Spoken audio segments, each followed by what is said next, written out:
शिव कथा कहती है, थोड़ा तप गए, बाबा ने हाथ पकड़ लिया। मां पार्वती मैया कितना तप करी, कितनी साधना करी है मां। एक गुफा में प्रवेश कर कर तप करना, साधना करना। और पार्वती मैया बाल्यावस्था में शिवजी के सिवाय कुछ नहीं चाहती, कुछ नहीं। जिसने देवाधिदेव महादेव को मांगा है, उसको दूसरे कुछ मांगने की जरूरत नहीं। जिसने शिव को मांग लिया, जिसने बाबा देवाधिदेव महादेव को मांग लिया, जिसने शंकर को अपना बना लिया, जिसने शिव को अपना बनाया है, फिर उसको कुछ मांगने की, कुछ पाने की जरूरत नहीं। बस शिव अपना हो जाए। भगवान शंकर को पाने की एक ललकता मां पार्वती माता के अंदर थी, जिन्होंने तप साधना कर कर बाल्य अवस्था से देवर्षि नारद के मुख से जो सुना था उन्होंने कि शंकर प्राप्त हो जाए, शिव कैसे भी मिल जाए, बस शिव को पाने की एक ललकता, एक ललक पाया।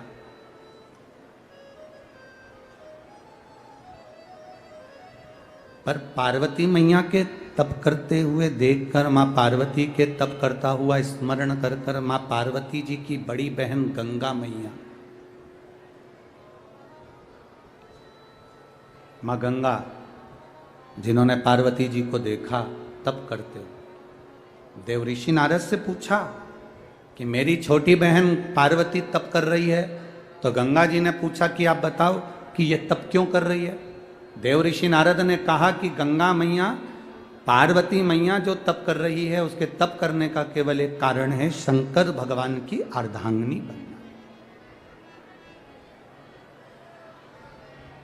शिव को प्राप्त करना।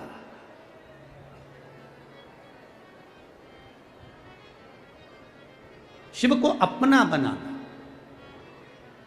गंगा मैया ने कहा कि हम तप करने से, साधना करने से, शिवलिंग का पूजन करने से, पार्थिव पूजन करने से क्या बाबा देवाधिदेव महादेव हमें अर्धांगिनी के रूप में स्वीकार कर लेंगे। गंगा मैया से देवऋषि नारद ने कहा, पार्वती मैया तप कर रही है तो अवश्य प्राप्त होंगे, क्यों नहीं होंगे। गंगा मैया ने पार्वती मैया जैसा तप प्रारंभ किया।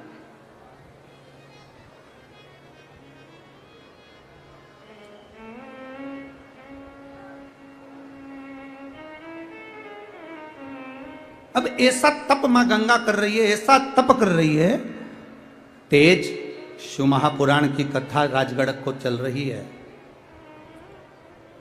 तेज शिव महापुराण की कथा, जब तप प्रारंभ हुआ गंगा मैया का, जब तप बढ़ा गंगा मैया का,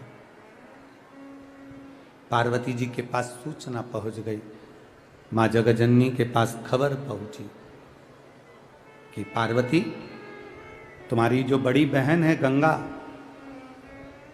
वो गंगा शंकर की आराधना कर रही है और उसकी आराधना करने का जो तरीका है बिल्कुल तुम्हारे जैसा है। तुम जैसे आराधना कर रही हो वैसे ही गंगा आराधना कर रही है। अच्छा, पार्वती जी ने विचार करा कि शिवजी या तो मुझे अर्धांगिनी बनाएंगे या गंगा को अर्धांगिनी बनाएंगे, अब दोनों का तप बड़ा है तो करा क्या जाए। तब पार्वती जी ने विचार करा, भी एक काम करती हूं कि गंगा आराधना छोड़ दे, ऐसा कुछ करा जाए। आज पार्वती जी एक वृक्ष के नीचे खड़ी हैं और उन्होंने अपनी सहेली से कहा, सुनो सखी, मैंने संतों के मुंह से सुना है, जब कोई संत निकल कर जाते हैं और उन संत पर अगर भरा हुआ पानी का लोटा डाल दिया जाए तो संत प्रसन्न हो जाते हैं। अब ये पार्वती जी ने जो शब्द कहा, गंगा जी को अंदाजा नहीं लगा कि पार्वती मेरी आराधना को तोड़ना चाहती है। गंगा जी ने कान लगाकर वो शब्द सुन लिया। शिव महापुराण की कथा कहती है, जब दो बहनें आपस में बात कर रही हो, पति पत्नी आपस में बात कर रहे हो, सास ससुर आपस में बात कर रहे हो, भाई भाई आपस में बात कर रहे हो, देवरानी जेठानी आपस में बात कर रही हो, या कोई आपस में चर्चा कर रहे हो, बात कर रहे हो, शिव पुराण की कथा कथी कभी अपने को कान लगाकर नहीं सुन, कभी कान लगाकर नहीं सुन। कभी कभी कान लगाकर सुना हुआ भी गड़बड़ हो जाता है। कक्षा 8वीं का पेपर था, बच्चे एक के पीछे एक बैठे थे, लिखने को आ गया कक्षा 8वीं के पेपर में, दिल्ली की सबसे बड़ी मीनार का नाम लिखो, पेपर में लिखने को आया। आगे वाले ने उस पेपर में लिख दिया दिल्ली में कुतुब मीनार है, पर पीछे जो बैठा था उसने आगे वाले का नकल करने के चक्कर में देखकर लिख दिया दिल्ली में कुतिया बीमार है। अब क्या याद उसको नहीं था? याद तो उसको भी था, उसके भी स्मरण में था कि दिल्ली में बड़ी मीनार कुतुब मीनार है, पर आगे वाले का देखने के चक्कर में गड़बड़ हो गया। कभी कभी हम जब कान लगाकर सुनते हैं तो गड़बड़ हो जाता है। ये तो पार्वती मैया ने अपनी सखी से, सहेली से एक हास्य व्यंग में कहा था कि संत पर पानी डाल दिया जाए तो वो प्रसन्न होकर वर दे देते हैं, पर गंगा ने उसको धारण कर लिया और संतों की टोली जब निकल कर गई, गंगा मैया ने एक लोटा जल भरकर संत पर फेंका। जैसे ही संतों पर फेंका, संतों ने क्रोध कर दिया और क्रोध कर कर संत बस क्रोध करे और क्रोध कर कर संतों ने श्राप दे दिया, हे गंगा, तो हिमालय राज की बेटी होकर, बड़ी पुत्री होकर तूने हम संतों का अपमान करा है गंगा, हम तुमको यहीं पर श्रापित करते हैं गंगा, हम तुम्हें वचन देते हैं गंगा कि तुम अब स्त्री का स्वरूप छोड़कर जल के स्वरूप में बहोगी। अब तुम स्त्री नहीं, जल के वेग में बहोगी। गंगा की आंख में से जल बहने लगा, गंगा आंखों से आंसू बहा रही है। करंट आ रहा है इसमें माइक में। गंगा उसी समय पर गंगा की आंख में अश्रु आया, और गंगा की आंख में जब अश्रु आया, जब गंगा की आंखों में जब अश्रु आए, गंगा की आंख में जब अश्रु चला, तब क्रोध में आ गई गंगा, और गंगा क्रोध में आकर उसी समय पर पार्वती के पास पहुंची और पार्वती से जाकर कहा, पार्वती तूने मेरे साथ अच्छा नहीं कहा करा, पार्वती मैं तुझे श्राप देती हूं। गंगा जब पार्वती को श्राप देने लगी तो पार्वती मैया तो कुछ नहीं बोली, पर उसी समय पर भोलेनाथ प्रकट हो गए, मेरे शंकर प्रकट हो गए, मेरे शिव प्रकट हो गए। रुको गंगा, गंगा थोड़ा रुकिए। गंगा ने कहा, प्रभु मैंने आपकी आराधना करी, पार्वती ने आपकी आराधना करी, मैंने तप करा, पार्वती ने तप करा, मैंने आपकी आराधना करी, पार्वती ने आपकी आराधना करी। प्रभु इस पार्वती ने, मेरी छोटी बहन ने मेरे साथ छल करा, इसलिए मैं पार्वती को श्राप दूंगी। शंकर भगवान कहते हैं नहीं, इसको श्राप मत दो क्योंकि ये मेरी अर्धांगिनी बनेगी। गंगा कहती हैं ये आपकी अर्धांगिनी बनेगी तो मैंने भी तो तप करा भोले बाबा, और मेरे साथ छल करा पार्वती ने। शिव जी बोले पार्वती ने कोई छल नहीं करा, पार्वती ने तुमको बोला था क्या कि संत पर पानी डालना? पार्वती ने तुम्हें बोला कि संत पर पानी डालो? पार्वती ने तो केवल अपनी सहेली से व्यंग आत्मक रूप से, एक हंसी के रूप में अपनी सहेली से कहा था, और तुमने कान लगाकर सुन लिया। दोष तुम्हारा है गंगा कि तुमने कान लगाया। गंगा, जब पति पत्नी बात करते हैं ना, तो घर में रहने वाले चाहे बुजुर्ग हों, बड़े हों, पति पत्नी की बात को कान लगाकर नहीं सुनना चाहिए। और जब घर के बड़े बात करते हैं, बुजुर्ग बात करते हैं, सास ससुर बात करते हैं, तो बहू और बेटे का फर्ज है कि वो कभी कान लगाकर ना सुने। ये दोनों स्मरणीय। आपने गलती करी है गंगा, गलती, प्रभु क्षमा करिए। पर मुझे श्राप लगा है, मैं पानी के रूप में रहूंगी। मैं भी तो आपको चाहती हूं, मैं भी तो आपसे स्नेह करती हूं, आप मुझे अर्धांगिनी नहीं बना सकते? शंकर भगवान ने कहा, नहीं गंगा, मैं तुम्हें अर्धांगिनी नहीं बना सकता। प्रभु, जैसा पार्वती के साथ आपका साथ है, लोग गौरी शंकर कहेंगे, पार्वती शिव कहेंगे, शिव पार्वती कहेंगे, क्या बाबा ऐसा संबंध आपका और हमारा नहीं हो सकता? भगवान शंकर ने कहा, गंगा तू चिंता मत कर,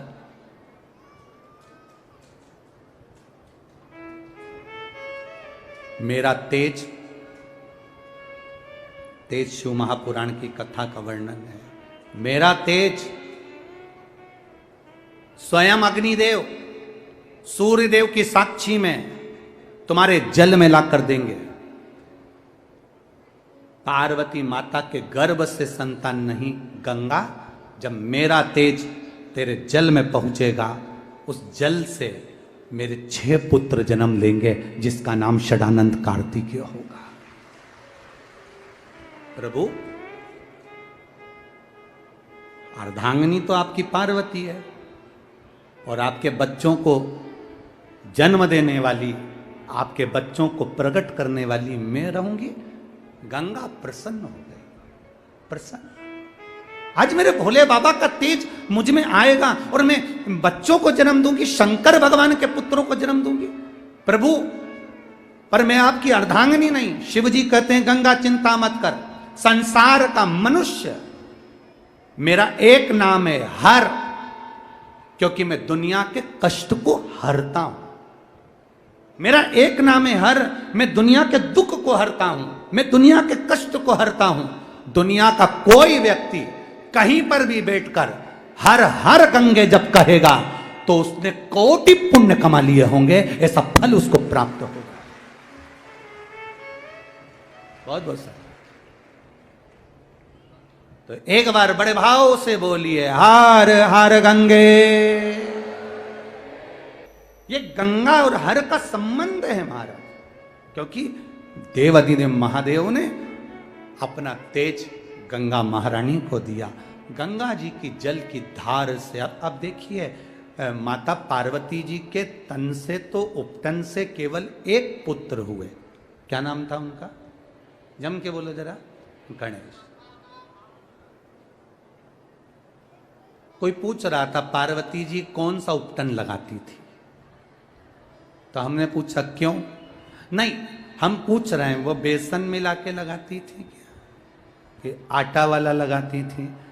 अब एक बात अच्छे से सुन लो, पार्वती जी ना तो बेसन का उपटन लगाती थी, ना आटे का उपटन लगाती थी, ना चंदन का उपटन लगाती थी। माता पार्वती जी तो जो गाय होती है, गाय का जो गोबर होता है, उस गोबर का उपटन माता पार्वती जी अपने तन पर लगाती थी। गाय के गोबर का उपटन माता पार्वती जी ने अपने शरीर पर लगाया। इसलिए पार्वती जी के तन से जो गोबर को उतारा गया, गाय के गोबर का जो उपटन उतारा गया, उसका जो पुतला बना, उसको गोबर गणेश कहा गया। कौन सा गणेश है? ये सबसे पहला गणेश है, गोबर गणेश। सबसे पहला पुतला बना था गणेश जी का, तो गाय के गोबर से बना था। इसलिए हमारे गांव की माताएं आज भी शादी ब्याहों में पीतल की मूर्ति मंडप में नहीं रखे, पूजन में नहीं रखे, वो दौड़ के जाए ने गाय का गोबर उठाई के न उनकी सूंड मूंड बना के न मटका पे न तुरंत हंडे पे रख दे और कह दे, महाराज जी चालू करो सत्यनारायण की कथा। महाराज जी बोले, गणेश जी रखा तो गोबर का।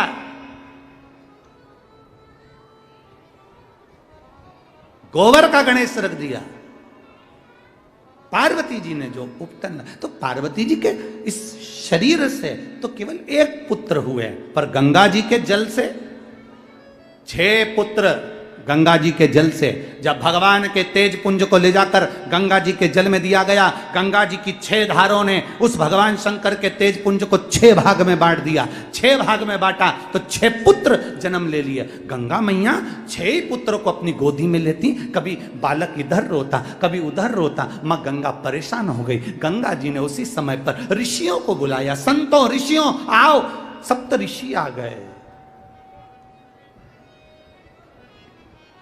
सप्त ऋषि आए और ऋषियों ने आकर पूछा, गंगा जी क्या बात है, बधाई आपको 6 पुत्र होने की।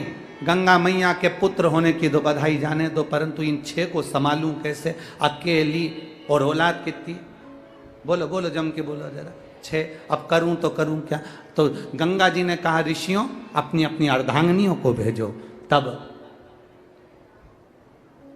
ऋषियों की पत्नी आ गई जिनका नाम था कृतिका। उन्होंने गंगा जी के 6 पुत्र को, सप्त ऋषियों की पत्नी कृतिकाओं ने गंगा जी की 6 पुत्रों को पालना प्रारंभ करा, बड़ा करना प्रारंभ करा। पर 6 पुत्र की आदत ऐसी थी कि रोए तो एक साथ, दूध पिए तो एक साथ, और जब बिलक बिलक कर रोना चालू करें तो एक साथ, भूख लगे तो एक साथ। सारी कृतिकाएं, ऋषियों की पत्नी भी परेशान हो गई। तब आखिरी में गंगा जी ने विचार करा, कुछ तो करना पड़ेगा। गंगा जी ने कहा, कृतिकाओं इनको यहां घाट पर सुला दो, घाट पर सुलाओ। 6 को घाट पर सुलाया। गंगा जी ने अपने हाथ में जल लिया, अगर मैंने शिव की आराधना तप साधना से करी है, मैंने शंकर को विश्वास के साथ पूछा है, तो ये 6 एक हो जाएं। जो गंगा जी ने पानी छोड़ा, कृतिकाओं ने देखते ही जल छुड़वाया, तो कृतिकाओं के सामने 6 पुत्र एक हो गए, पर उनके शीश 6 अलग अलग हो गए। तब भगवान भोलेनाथ देखकर प्रसन्न हुए। शंकर जी ने कहा, सुनो गंगा, ये 6 एक हुए हैं और इनको कृतिकाओं ने पाला है, इसलिए इनका नाम कार्तिकेय होगा और ये जनमानस का कल्याण करेगा, कार्तिकेय नाम। अब देखो, 6 पुत्र तो भगवान गंगा जी की गर्भ से तेज पुंज से हो गए। अब 6 पुत्र हुए।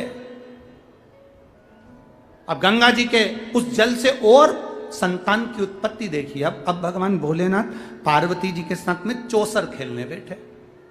तेज, शिव का तेज, चौसर खेलने बैठे तो शंकर भगवान बोले, पार्वती चलो आज चौसर खेलते हैं। पार्वती जी चौसर खेलने बैठी तो शंकर भगवान ने पार्वती जी से पूछा कि तू चौसर में लगाएगी क्या।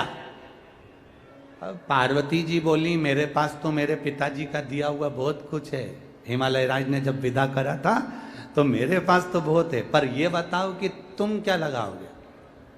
शंकर भगवान बोले, मेरे पास डमरू है। पार्वती जी बोली, किसी काम का नहीं। मेरे पास में, बोलो जम के बोलो जरा, सांप है। पार्वती जी बोली, किस काम का। मेरे पास त्रिशूल है। पार्वती जी बोली, ये सब हमारे काम का तो नहीं है प्रभु, कुछ अच्छा सामग्री लगाओ। पार्वती जी ने जब जैसे ही बोला तो शंकर भगवान बोले, मेरे पास केवल एक मृगछाला है जिसको मैं लपेटता हूं, ये लगा देता हूं। पार्वती जी ने कहा, फिर समझ लो अच्छे से, अगर हार गए तो दूंगी नहीं लपेटने को, पहले तुम विचार करो। फिर मत कहना हमसे कि हम कर्पूर गौरम कर्णावतारम हो गए।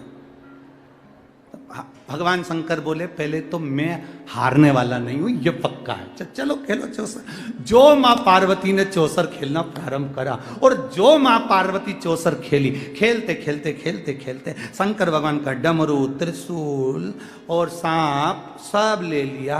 अब बचा था मृगछाला। जो मां ने चौसर खेली तो तन की मृगछाला भी चली गई। अब पार्वती जी बोली, प्रभु सीताराम। शिव जी बोले, क्या कहना है तेरा, मतलब क्या है, उतारो उतारो। शिव जी बोले, पार्वती हम नग्न हो जाएंगे। शंकर भगवान से पार्वती जी बोली, प्रभु चौसर में आ रहे हो, देना तो पड़ेगा, लाओ दो। अब भगवान पार्वती जी को वस्त्र देकर कहां जाएं, तो मेरे भोलेनाथ नीलकंठ पर जाकर बैठ गए। जो शिव जी नीलकंठ पर जाकर बैठे और नग्न वेशधारी, नग्न वेश, शिव जी का एक रूप हो गया जिसका नाम था अवधूतेश्वर। कौन सा? अवधूतेश्वर। बोला, अवधूतेश्वर भगवान की, नग्न वेशधारी। अब भगवान मन में सोचे कि नग्न वेशता आ गई। थोड़ी देर बाद सडानंद कार्तिकेय आए। माता से पूछा, मां पिताजी कहां हैं? माता ने कहा बेटा तेरे पिताजी चौसर खेले थे और वो सब हार गए, तो पता नहीं बहुत दिन हो गए गए हुए, दिख नहीं रहा। कार्तिकेय कहते हैं मैं पता कर षडानंद कार्तिकेय गए नीलकंठ पर। जो नीलकंठ पर पहुंचे तो देवादिदेव महादेव नग्न वेश में बैठे थे। षडानंद कार्तिकेय ने पुत्र ने पिता से पूछ लिया, पिताजी। पिताजी बोले हाँ बेटा ये कैसे हो गया। पिताजी बोले ये सब तेरी माता की करामात है। चौसर में मैं हार गया, उसने मेरा वस्त्र रख लिया, दिया नहीं। पिताजी ये हालत, आप चिंता मत करो पिताजी, मैं आपके लिए वस्त्र लेकर आता हूं। शंकर भगवान का वस्त्र लेने के लिए षडानंद कार्तिकेय अपनी माता के पास चले गए। मां मां मां कहती बोल बेटा। मां मुझे आपके साथ चौसर खेलना है।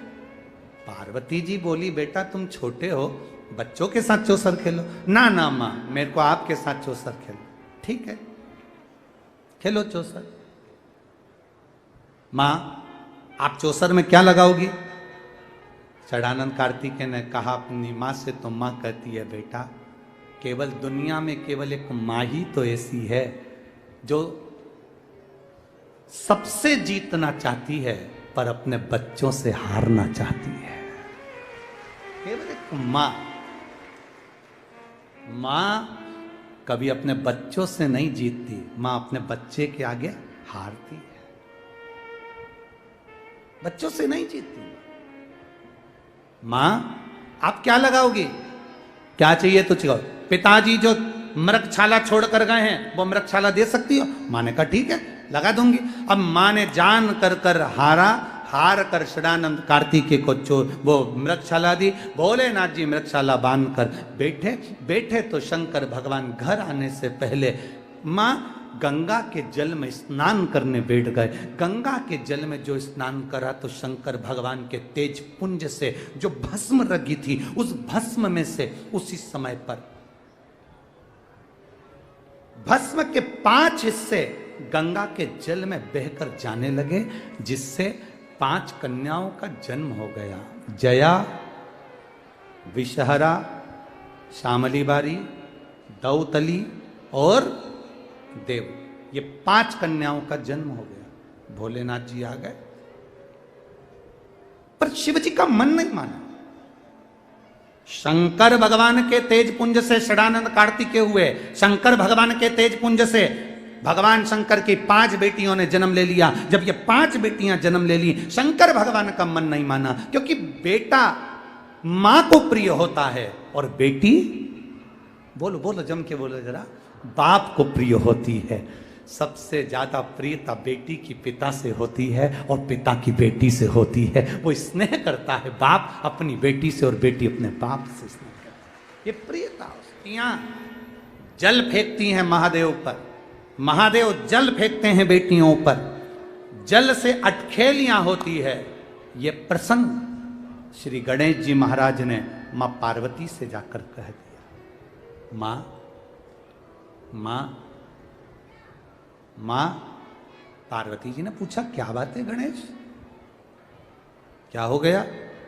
गणेश जी बोले मां पिताजी रोज ना जाने कहां चले जाते हैं, दिखते नहीं, आपको मालूम है। नहीं। मां गंगा के घाट पर पिताजी जाते हैं और 5 कोई स्त्रियां हैं, 5 कोई स्त्रियां हैं, 5 कोई कन्या हैं जो पिताजी पर जल की वृष्टि करती हैं, जल फेंकती। बहुत सुंदर प्रसंग है शिव महापुराण का। तेज शिव महापुराण की कथा कहती है, ध्यान रखना किसी के कहने पर एकदम भड़क मत जाना, किसी के बोलने पर पहले विचार करना कि क्या सही क्या गलत है। कहना सुनना समझना जरूरी है। पार्वती जी को क्रोध आ गया, माता पार्वती को क्रोध आया और माता पार्वती जी ने कहा महादेव और किसी स्त्रियों के साथ। क्रोध में आ गई मां पार्वती, केश खोलकर मां भयंकर रूप धारण कर कर गंगा के जल पर पहुंच गई। जो गंगा के घाट पर पहुंची तो शंकर भगवान 5 कन्याओं के साथ जल की क्रीड़ा कर रहे थे। शिव जी जल फेंक रहे, 5 बेटियां जल फेंक रही। जानकर मां पार्वती उसी समय त्रिशूल लेकर पांचों कन्याओं को मारने के लिए जो गंगा के जल में उतरने वाली थी, इतनी देर में देवाधिदेव महादेव ने रोक दिया। शंकर भगवान ने कहा, पार्वती ये तुम क्या कर रही हो? पार्वती तुम ये कर क्या रही हो? पार्वती जी कहती हैं, मैं इन 5 स्त्रियों को मार दूंगी, इन 5 कन्याओं को मार दूंगी। कौन है ये? शंकर भगवान कहते हैं, पार्वती तुम इनको समझ नहीं पाओगी, ये मेरी पुत्रियां हैं। जब तुमने मेरे वस्त्र ले लिए थे, वस्त्र पहनकर जब मैं आ रहा था, तब मैंने गंगा का स्नान करा था। मेरे शरीर के तेज से, गंगा के जल से 5 लड़कियों ने जन्म लिया था, जिसका नाम बोलो जम के, जया, विषहरा, श्यामली बारी, दौतली और देव। ये 5 बेटियां मेरे तेज पुंज से प्रकट हुई है, ये मेरी बेटी हैं। गंगा मैया ने इनको प्रकट किया है, गंगा जी ने इनको प्रकट।